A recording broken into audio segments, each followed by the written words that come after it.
Hi, I'm Sonia and this is my art YouTube channel, and I'm continuing to share another sketchbook tour. This one I'm returning to an abstract sketchbook. It's actually, why I wanted to share it today is yesterday I did a sketchbook, sort of an altering a previous sketchbook tour, and this is an actual altered book project that I completed quite a while ago, about 2 years ago I think. And basically I found at the library sale a $2 hardback book, and I've tried to do altered book projects in the past and I've struggled a bit because of the paper, whereas this one I really like the creamy thick texture of the paper. I think it's like an old medical it was a book about viruses, and there are lots of them, there are a whole load of them, and some of them are a bit damaged, so I just went for this one. And then let's start at the beginning. So I started off also using it as a scrapbook and just, that's coming off, pasting in abstracts from paper, because I often do little abstracts on scrap bits of paper and then I don't know what to do with them. Like, sometimes it's not great having them just lying about, so putting them in a book format was where I was wanting to go with sorting them out. And I also like the idea in this sketchbook of keeping some blank space, partly because the paper is pretty, I quite like this paper and the tone of it, and also because I wanted to give it like an art gallery feel of they're sort of mounted and to see them in space, as it were. I use like a lot of different mixed media, felt tips. This looks like acrylic, and I went from minimalism to maximalism. I don't love, again, some pages, as I've talked about before, I don't love particular spreads, but so a lot of the time I did paint and paint and paint over them. But I feel this book, artist book, is finished, so I don't think I'm going to go back and fiddle with this. Here, for example, I've used gel pens, and there's something about this area. Underneath, I think, is a much more detailed sort of doodle drawing, and then I've covered it up with more acrylic. These pages I like, especially, there's something about having scribbles underneath, so maybe keep your old drawings and testing paper and scribble on them. Then I like to cover them up with paint, but just leave little areas. This is how I was playing about with that idea on these 2 pages. And I think I must have used masking tape, as I know a lot of artists do. Yeah, oh no, this is stuck on, but to have a clean border.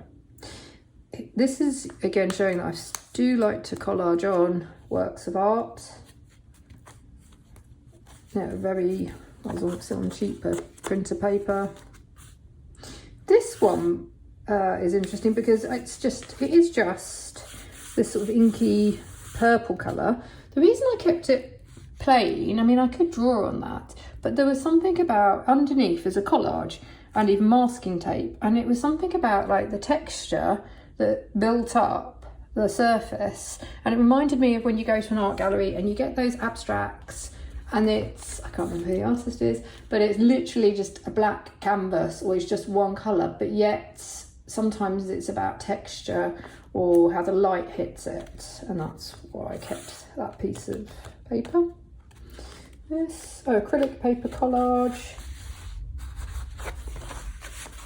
I really got into I guess symbols and mark making. These sort of shapes came up again and again for me. I really like sort of organic curves sometimes. So keeping a book like this, an altered book like this, felt very low pressure. It was $2 and it wasn't sort of the beginning of my abstract journey. I don't think at that point I felt confident enough to, especially not be buying nice sketchbooks just to do abstract work, because I've only started doing abstracts, I don't know, in the last 5 years, and it's been a very tentative process. to allow myself to go there.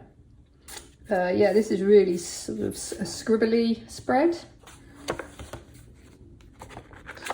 I like just, sometimes there's just little snippets of areas that I do like. And they're good to look back on for when you're doing final pieces. Like, influenced, aren't we all, by cutouts and Matisse in a way. So that's origami paper, and this was a thicker, there's another collage of an old section of a painting. And then playing about with gold gel pens on top. Here I've actually kept, you can see the original font and type underneath, but I've covered a lot of it up with this sort of, yeah, origami paper collage. Played about with, yeah, because it's very mixed media. There's collage, a lot of gel pens, Posca pens. Oh, this is a favourite page. I just really like intricate marks sometimes. So there's some really, using a fine pen, making dashes and dots. And there's just something that it comes out at me.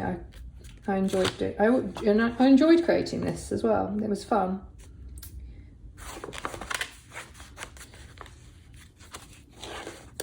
More collage.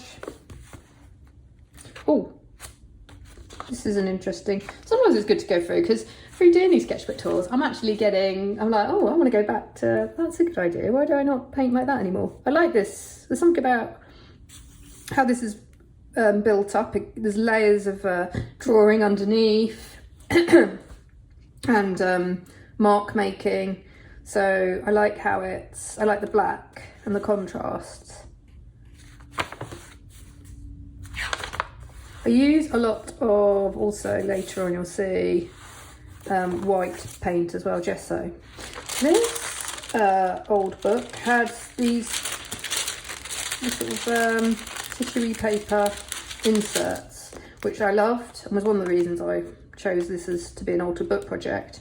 So what I did here is, underneath I would have my drawing, and I think there was sometimes also like diagrams, so I've included a tiny section of the diagram and then gone around it. But then with this bit of tracing paper, I then add this green and purple Posca pen, so it was like you could reveal the drawing underneath.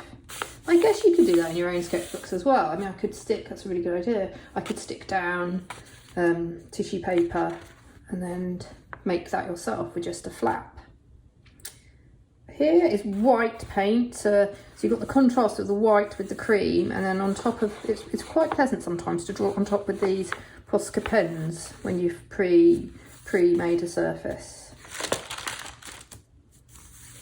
So yeah, you can see now I really get into using some Poscas, and here I just did some yellow dots, and then you reveal the page underneath.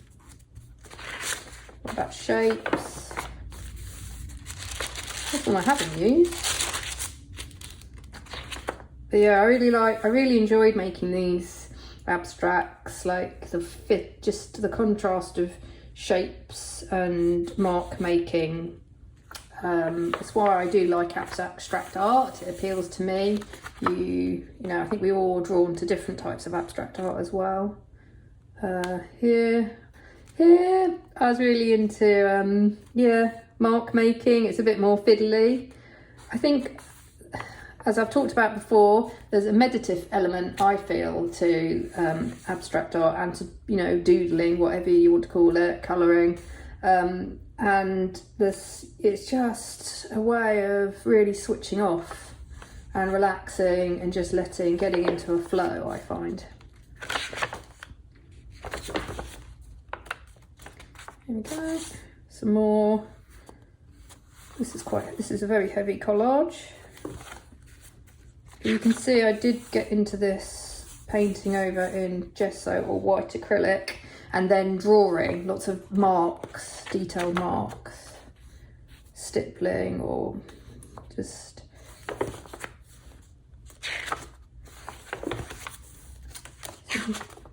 It's weird watching how my taste in abstract change just through the book. This one I think I did, some journals I don't fill, or sketchbooks, in any particular order. I'll go this, I've had a couple where I've just gone between pages at random. This one I think I did work through. I did go back and paint over ones though, because there were, some of these pages are repainted because I really didn't like them. This is quite, I don't know what I've used here. Yellow acrylic, you can see bits coming through. Not really finished, but I've left it. I like this. This is like sort of almost like a quilt or a text. You can see. So I've done a very intricate doodly drawing underneath with gel pens, and if you put, this looks like oil pastel or crayon on top. It's like it's you can just see it underneath, like it's engraved or something. Sometimes covering up pages also just, I was allowing subtracting, like trying to show certain elements but get it a bit more minimalistic, because it was just too busy. Some of the things I do are too busy, even for me. I like the colours here. These colours appeal to me. A bit more collage, just using a composition book. I'm getting near the end. And oh, this is a box. You can see I unfolded a cardboard box, just stuck that down, and wow, I've obviously got some, and that's the last bit. Okay, so that's it. Hopefully it's a fairly quick tour, and yeah, for anyone, if you know any altered book artists that you can recommend as well, because I do like altered books. That's something maybe I should revisit, especially with abstract art. But yeah, if you're into this sort of thing, hopefully it's given you a few ideas. Thanks for watching, and see you next time. Bye.